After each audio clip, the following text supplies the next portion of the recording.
प्रश्न है, इस असार संसार में भगवान का भजन ही सार है। बिना गुरु कृपा के वो भजन पूर्ण नहीं होता, वो भजन लिखित नहीं माना जाता, वो भजन परिपक्व नहीं माना जाता, वो भजन सिद्ध नहीं होता। तो मैं क्या करूं? इसमें संदेह नहीं कि साधन मार्ग में सद्गुरुदेव का बहुत बड़ा महत्व है।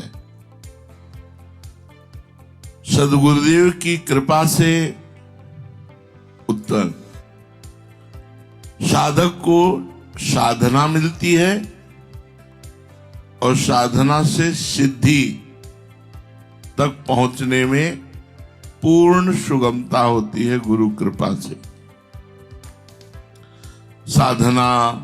साधना में रुचि, उसमें उत्साह बढ़ते रहना, साधना के विघ्नों का पूर्ण रूप से निवारण करना, ये सब गुरुदेव के ऊपर है।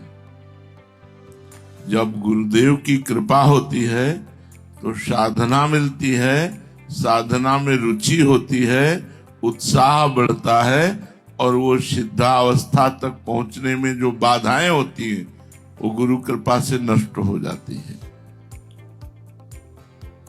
साधना में जो विघ्न है वो निवारण करने में केवल हरि और गुरु ही समर्थ हैं, दूसरा कोई नहीं। गीता जी में भगवान ने कहा, तद्विद्धि प्रणिपातेन। ऐसे संत महापुरुषों के सामने प्रणिपात हो जाना चाहिए। प्रणिपात साष्टांग लौट गए, और साष्टांग लौटने का मतलब 8 अंग आपको समर्पित हैं।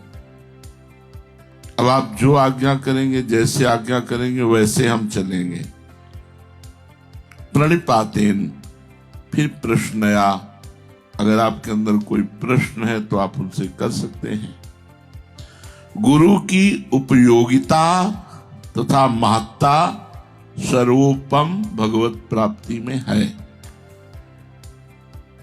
अतः किसी भगवत प्राप्त श्रेष्ठ अनुभवी संत महात्मा को गुरु बनाकर, उनके शरणागत होकर उनसे साधना की दीक्षा ग्रहण करना बहुत बहुत ही जरूरी और उत्तम बात है। गुरु के बिना अहंकार नष्ट नहीं होता, गुरु के बिना संशय नहीं जाता, गुरु के बिना साधना में सुदृढ़ अवस्था नहीं होती। परंतु सद्गुरु की प्राप्ति कोई साधारण बात है, सरल बात है। पहले तो ऐसे गुरु को पहचानना ही कठिन है। यदि दूसरों के कहने पर हम किसी को संत मान लें और उनके प्रति गौरव बुद्धि उत्पन्न नहीं हुई तो हमारा काम नहीं बनेगा।